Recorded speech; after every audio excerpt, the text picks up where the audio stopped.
Trump may think it's all about him, but it's not.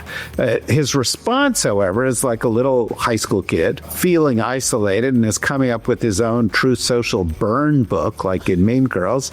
and he like fires out, he says some of the most remarkable things. I'm Joanna Coles. This is the Daily Beast podcast. And can you imagine what it must be like to be Donald Trump? Think your new best friend is Vladimir Putin. You've just hosted him in Alaska. You've hung out. You've given him a special ride in the Beast. And now it turns out he was best friends all along with Xi Jinping in China. And they're hanging out without you. Who better to talk about this with than David Rothkopf, who worked in the Clinton administration and was the editor of Foreign Policy magazine. David has been talking to his sources and he's here to tell us what's actually going on in China. But before we jump in with David Rothkopf, we're thrilled to share a new development we're rolling out for our dedicated YouTube fans. Channel memberships. Our most loyal viewers now have an opportunity to support and experience the Daily Beast like never before. So what's up for grabs? Well, we'll be hosting exclusive members-only live streams in addition to all of our regular podcast episodes. So join me and a rotating cast from the Daily Beast team of Michael Wolff, Hugh Doherty, David Rothkopf, and more. We'll be answering your burning questions about Trump, Epstein, Melania. Where even is she? And if you sign up, you can get exclusive access to our new video opinion series called Opvids, and we'll be responding to your comments during the podcast. So make sure to keep sharing your thoughts. We really love reading them if you'd like to be featured. And we appreciate all the overwhelming support we've received. We are independent media, after all, and we're looking forward to continue growing the Daily Beast community on YouTube. Now, remember that party that's going on in China without Donald Trump? Let's get into it with David Rothkopf. David Rothkopf, could not imagine anybody I more want to speak to about what on earth is going on with this Shanghai conference. And just to set the stage for a second, and then you can tell me I'm completely wrong about this, it feels like Donald Trump invited his new best friend, Vladimir Putin, to Alaska. They hung out. Donald Trump was overheard on a hot mic later in the week telling Emmanuel Macron that he thought that Putin was going to do a deal for him, and it sounded crazy, but he thought it was going to happen. And now it looks like, in fact, Vladimir Putin's back with his old best friend, and they are caught on hot mic again. You gave me this tip. Talking about organ transplants and living to 150 without Donald Trump, who frankly wouldn't be a good candidate for any kind of organ transplant at this point. But what the hell is going on? What is going on, David? Explain. Well, it's been a bad back to school week for Donald Trump, right? So bad. Because he's going back and he wants to go to school and he wants to hang out with the cool kids, and all the kids he thinks are cool, who are really the bad kids, but all the kids he thinks are cool don't want to have anything to do with him. And he has not only alienated them, but he has elevated them. And, you mentioned Xi Jinping, who's the big host of this and who's the big winner of Trump. Everything Trump does weakens the United States and strengthens China. That's just the punchline of all of this. And of course, we talk about Putin because Trump is so closely associated with Putin because, in some respects, Trump is a creation of Vladimir Putin. But the really interesting one there is Narendra Modi, the head of India, who Trump just months ago, they were best friends. He liked Modi. He was his kind of guy because Modi is kind of a racist himself. He doesn't really like democracy very much. Trump thought this was going to, that was the foundation for a good relationship. But Modi did this terrible thing to Trump. He said, Donald, you keep saying you solved the India-Pakistan war. You didn't. And he's pulling the rug out from Trump's myth of himself as a peacemaker. And this pissed off Trump. And so he imposed all these trade sanctions, tariffs on India. And India's like, well, we may have hated China for the past several thousand years, but enough is enough. we're going to go over and we're going to get together in a way that we haven't gotten together before. And in fact, it's not just Xi and Putin and Modi. There are dozens of world leaders in China right now saying, we think the world's changing. And we think it's going to be more China-centric. Of course, Trump, who has no sense of geopolitics at all and sees everything in personal terms, right, sees everything as, oh my God, I have FOMO. They're leaving me out of this. I'm not in the center of this.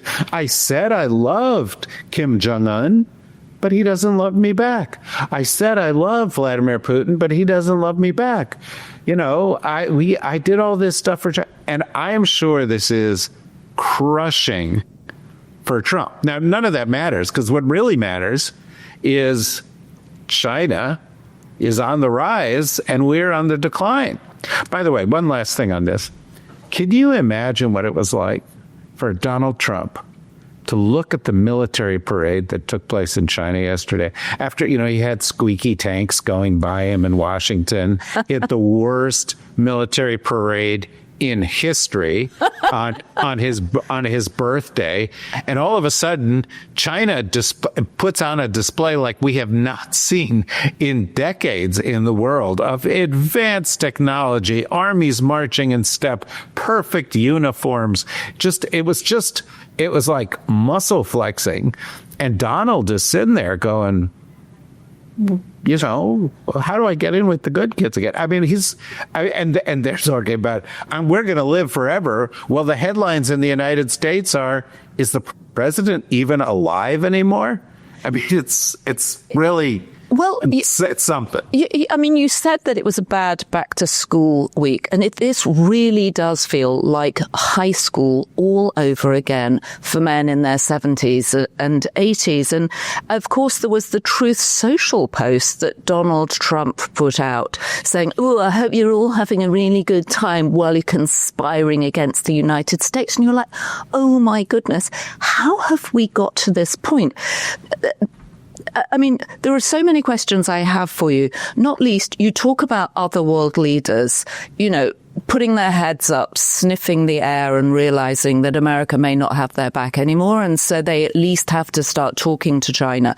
That said, and I am not in any way an expert on world leaders, but when I was looking through the rows of them, I couldn't identify very many of them. I mean, obviously there was, and I also want to talk to you about the handshake where Modi clutched the hands of Xi and of Putin, and they sort of had a weird, almost sort of fraternity brother handshake. It was bizarre. So I want to ask you about the symbolism of that. But who were some of the other world leaders? We know Kim Jong-un was there, but who else were there? Who were those people? Well, the Iranians were there. A lot of the other countries that support them were there. This, by the way, I don't think, everything in Donald Trump's mind is Trump-centric. Everything in the world is not Trump-centric.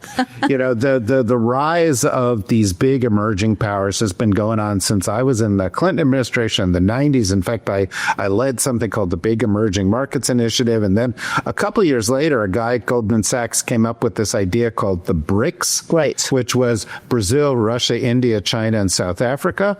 And the BRICS took this and they said, let's turn this into something, which is now a group of I think, I don't know, it's maybe 20 countries. They're saying the world is not all about the U.S. It's not all transatlantic anymore. We have power. And of course, India and China alone are 40% of the world's population. And you've got to go through us to get things done. And this has been an effort that has appealed to Russia, it's appealed to India, it's appealed to Iran, it's appealed to the Brazilians who right now hate the United States because of Donald Trump and his, attacks on Brazil and his tariffs in order to support his, mini-me in Brazil, Jair Bolsonaro. But at the center of it all, it's about the rise of China, something that's been going on since 1979, something that's actually gone on throughout history. For all of history until the early part of the 19th century, China was the biggest economy in the world. India was the second biggest. We had the Industrial Revolution. They caught up. And we're now moving back into an era where they are going to be in a much greater leadership position. So, Trump may think it's all about him, but it's not. His response, however, is like a little high school kid who, is just, feeling isolated and is coming up with his own Truth Social burn book, like in Mean Girls. and he like fires out, he says some of the most remarkable things, like, oh, well, China ought to realize that, we were the ones who supported them when they faced an very unfriendly foe, meaning the Japanese, I assume. I assume that referred to the end of the Second World War, right? When he said that. Right. Well, right. I mean, we supported them when the Japanese attacked them and so forth. But, he said this other thing the other day, which is so Trumpian because, every day he seems to search for hyperbole that exceeds all hyperbole that has ever existed in history. And yesterday he said... Which is a very Trumpian phrase in itself, actually. Exactly. You're picking up his habit. I'm channeling the You're channeling him. But we, he said, if it weren't for the United States, everybody else in the world would be dead. And I just thought... Oh, my God. Oh, I missed that. I missed that. Did he Truth Social that? I think he said it in some press event. But it was like, oh, really? But this is narcissist. This is narcissist. It's like, the world is only me. It's only my perceptions of the world. And if I cease to exist, it ceases to exist, which is why a declining Donald Trump, the guy you write about with the cankles and the thing on his hand and everything, why that's so dangerous for the world, because the more he thinks he's on his way out, the less he cares about everybody else. And well, that's a great point. And also, he's so thin-skinned. Imagine what he must have felt like. And you sent me the clip, I think, from the Japan Times, which had the hot mic of Xi Jinping and Putin talking together about the possibility of having an organ transplant, which would mean they could live until they were 150. And I just thought, gosh, if you're Donald Trump and you're hearing, is everyone hanging out and having fun without me? That must have been what it felt like. He's already so alone. He cuts such a lonely figure, even when surrounded by his cabinet that we know hate him and hate each other. And I just thought, gosh, this is going to end badly. Well, it's gonna end badly for sure. But he must listen to this stuff, even as he is in these, like in the press event he had yesterday to talk about the non-event of moving Space Command from Colorado to Alabama. Total non-event. But he's desperate for attention. But even during it, he said 4 times, well, I'm still alive, And it's like... As if to prove it to himself. But what? You're still alive? And so they're going to live to 150, and he's like having to prove he's still alive. And he's also saying, he's doing this weird stuff. I don't know, you may have a theory about it, but where he's going, I'm trying to get into heaven. Legacy building, right? Is that legacy building? Because he thinks he's going to die and he doesn't want to go to hell for all eternity. I think he's like, no, I got to start thinking about the next chapter here. It's sad. It's really, really sad. Meanwhile, it's such a great metaphor because the Chinese and the Russians and all these other people, they're like, we have they were talking about biotech, right? They were, and Putin, who's a little obsessed with this, has invested like $1 billion into biotech, and he's trying to, stay fit and whatever. And Xi is also, they're investing a ton into this, but it's also saying we have a future. And Donald Trump, who's all about bringing not just the world to about Donald Trump, but to his values, which are sort of moored in the 18th and 19th century, he wants to go backwards. They want to go forwards. He's dying.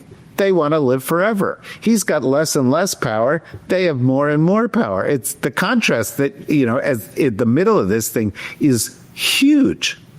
It's true, although we might now think after the hot mic that Putin was investing all that money because he just wants to live until 150. Because as much as Donald Trump thinks the world about Donald Trump, Vladimir Putin may think that the world is actually about him, and Xi Jinping may think the world is about them, I guess. Can we talk about the parade for a moment? Because as you said, it was beautifully choreographed. I couldn't help thinking, well, first of all, I couldn't help thinking about how Donald Trump had reamed out Pete Hegseth because his big, beautiful birthday parade turned out to be such a disappointment. And people sitting with Trump were yawning, sitting with him were yawning, because by this point they really didn't care.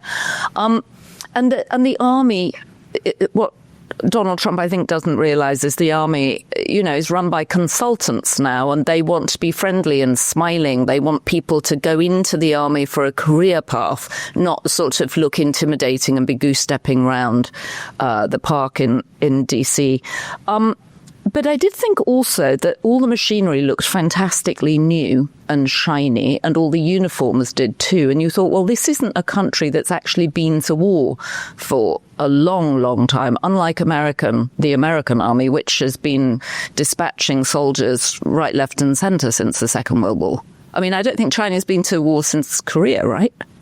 Well, yeah, and China has never been, despite everybody's terror about China, it's never been kind of the big imperial power. It's never really tried to project its force. It's always really focused on defending and maintaining control over the area that it sees as China. And so one of the things that's happening in China, which is new under Xi Jinping, is really kind of embracing the idea of being a world-leading power and trying to shape the global community in a more Chinese direction. I don't personally think this means they want to conquer the planet, but the contrast was really striking. I mean, I don't know if you remember from the Trump-Hegseth embarrassment of a parade in June, but, they had a guy from, the drone corps or something in his baggy fatigues walking down the street in Washington holding a little drone over his head. It was like he was like flying a little monoplane. And then, the Chinese yesterday had these giant advanced drones and massive seagoing drones to destroy these ships. 60-foot long ones, right, that go under the water. Yeah.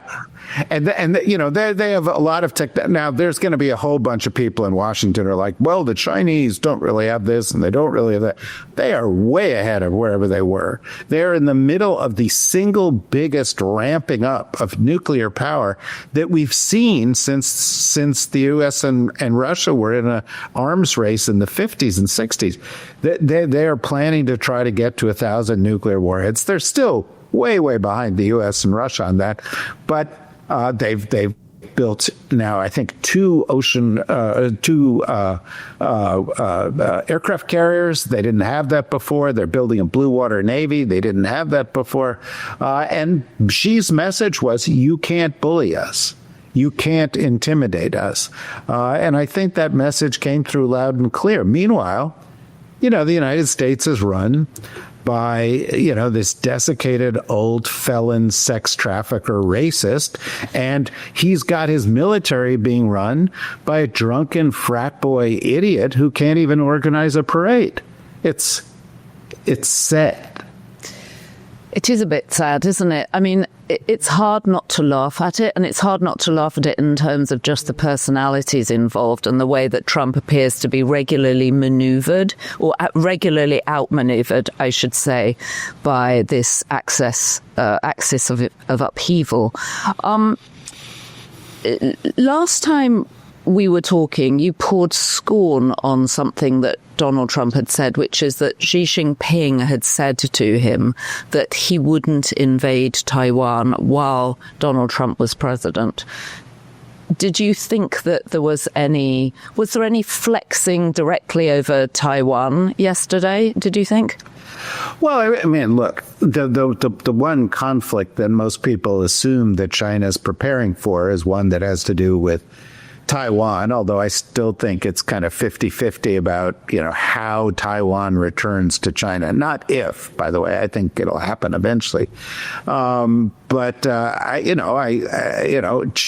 Jinping clearly is trying to send the message that issue will be resolved by China on Chinese terms, on China's schedule.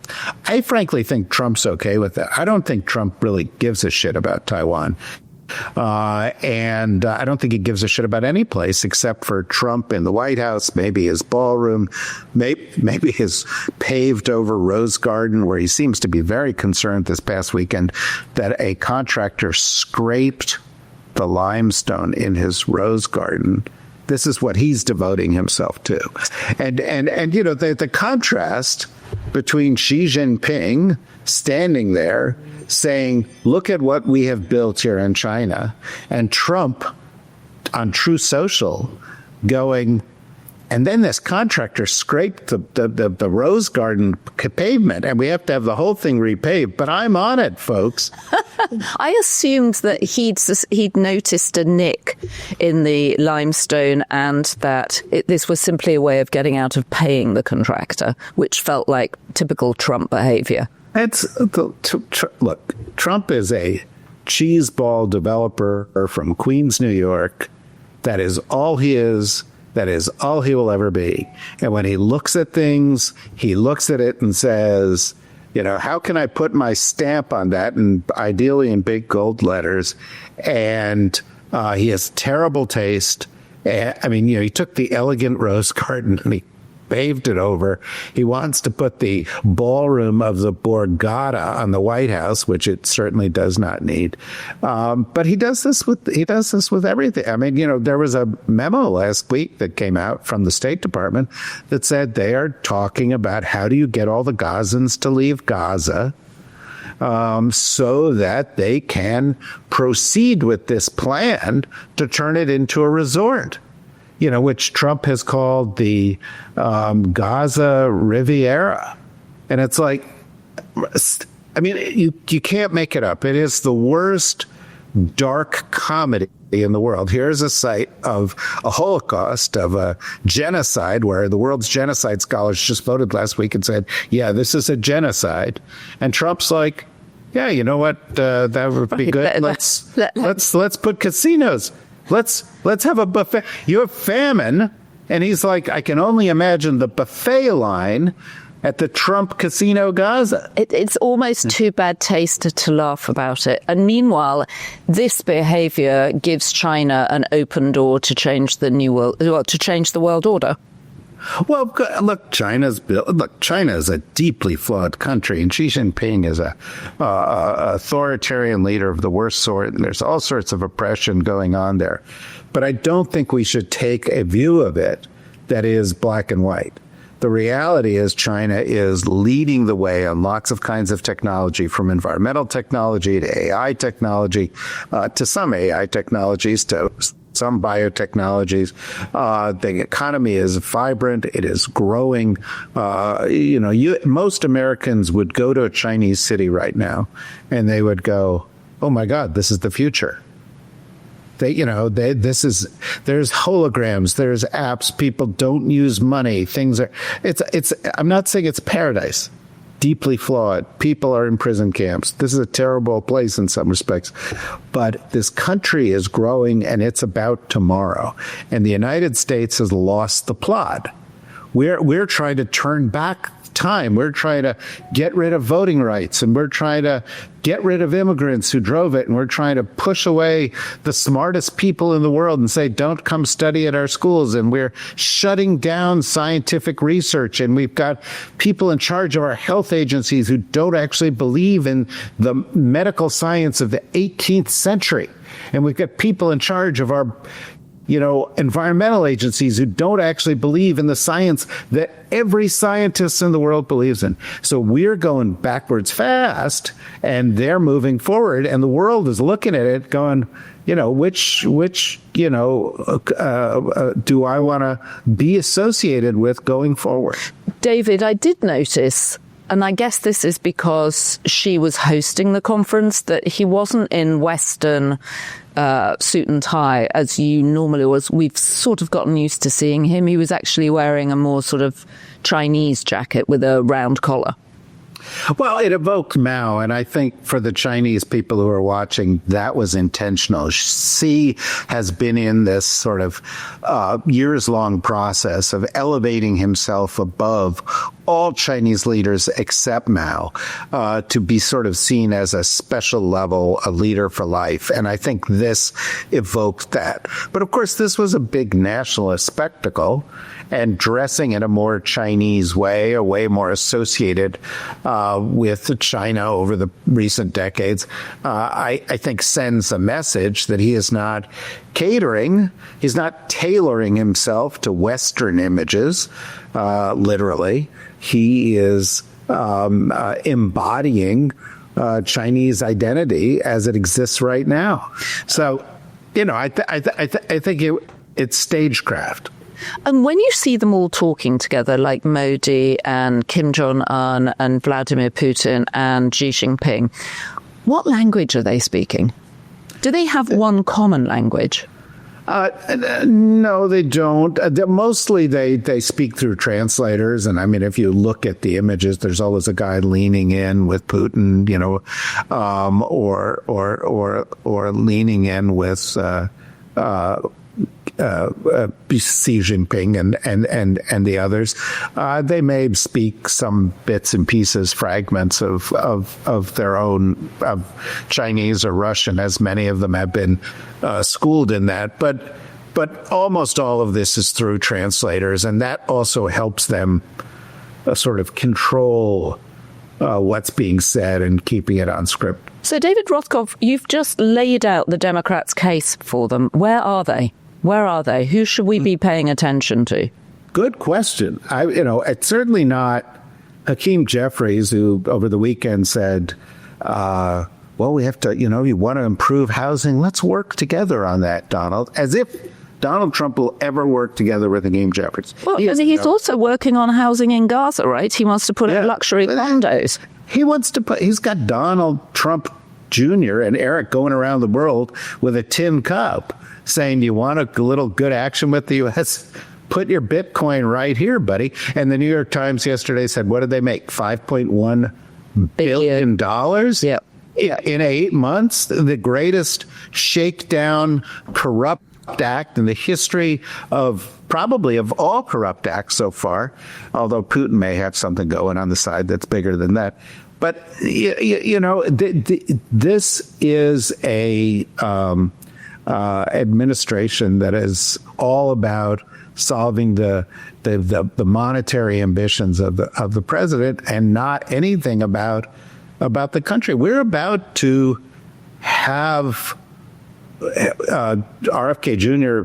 Effectively ban certain vaccines in this country. So I'm bringing you back to where are the Democrats, because this should be easy pickings for them, shouldn't it? Should be, no, you should bring me back to but I think J.B. Pritzker over the weekend was saying we're not going to play, and he's been pretty good about it. And Gavin Newsom, who I personally, for me, is like too slick by half on everything. And, with the whole Kimberly Guilfoyle past, I don't really trust his motives or the podcasting, but he's been pretty good. What do you mean you don't trust his motives? You think he wants Kimberly back? No, I think his true love has always been Gavin Newsom. And I think, he just wants to advance Gavin Newsom. But his social media play is cutting through, isn't it? It is. It's making a point, just like Mamdani is making a point in New York, or just like, young voices. Jasmine Crockett cuts through all of this, and you actually hear what she has to say. And, there's some encouraging signs. I thought it was an encouraging sign that Jerry Nadler, congressman from New York City, who's the same age as Trump, said, no, I'm too old. I shouldn't run anymore. And I think he served 30 terms. Yeah, well, yeah, he's been around for a long time. But here's the thing. He is a kind of a Menschy guy. And he's saying, no, we need generational change. And the more people who get that message, the better. There have been a bunch of special elections in Florida recently, in the Midwest. Democrats are winning the special elections. There are 2 gubernatorial elections this year in Virginia and in New Jersey. The Democrats are going to win those elections. So there are little signs of life. But I'll tell you, it's not coming from the baby boom vintage leaders of the Democratic Party. It's coming from green shoots out there across the country, new voices, which is not to say some of the, it's a couple of people, Bernie Sanders and Elizabeth Warren are still scoring points better than their colleagues in the Senate. But the real hope here is that in the run up to the 2026 election, you're going to see a lot of new voices who are addressing new issues in new ways.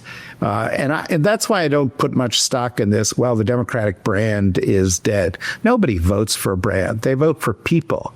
And I think over the course of the next couple of years, people are going to stand up to Trump.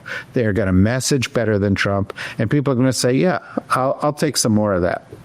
David, that's a very positive note on which to end. I wasn't expecting that we were going to get to a positive note from you, but that is positive. And obviously we'll be talking to you again, and we'll watch the fallout of this Shanghai conference and watch Truth Social as Donald realizes everybody's hanging out and having much more fun without him. Yes. Well, I look forward to following up on all of that and continuing our conversation. David, thank you. Thank you.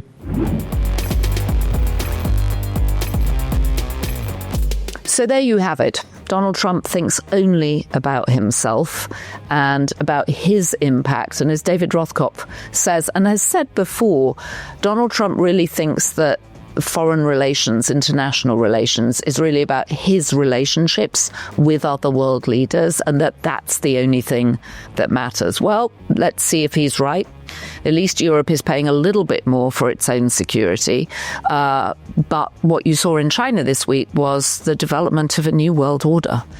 So keep watching for more of David Rothkopf's insightful analysis and commentary. And if you have been, thank you for joining us. Share this episode with your friends, with your enemies, with people you want to get back in touch with and need an excuse to. And don't forget to subscribe to The Daily Beast. You can leave a comment for us on YouTube, and please subscribe to our podcast wherever you get your podcast, Apple, Spotify, wherever.